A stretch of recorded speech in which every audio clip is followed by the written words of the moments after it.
What is empathy and what does it have to do with teaching?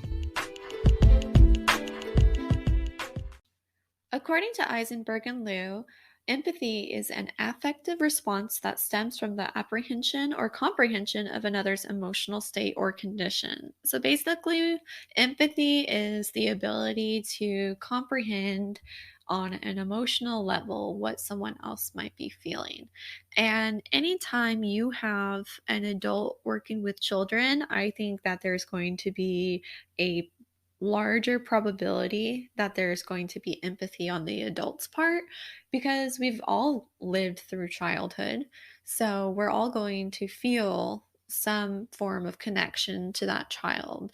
I think that's why a lot of teachers become teachers. We don't just want to teach, we want to be around children. We want to help them as much as we can to become the best versions of themselves as they can be.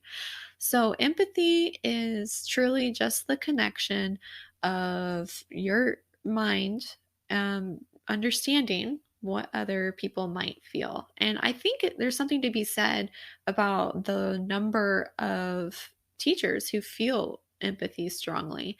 I think that you'll find that any person who's in the helping field, whether it's a therapist, a doctor, a teacher, a paraprofessional, they're going to have higher levels of empathy just because they're there to help others. They're there to serve. And I think that you have to be empathetic in order to do that.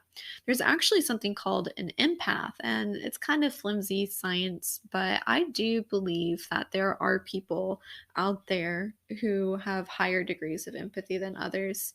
And an empath not only has the positive qualities of empathy that affect them, but then they also have some negative effects from it. They get overwhelmed easily.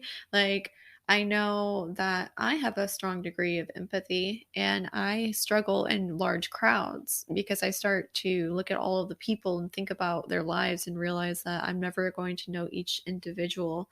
And it's just a lot for me to comprehend. And so I start to struggle if I'm in the wrong mindset in a big crowd. Um and so there is something called compassion fatigue, and I think we're going to focus on that quite a bit this episode. Compassion fatigue has a lot to do with empathy.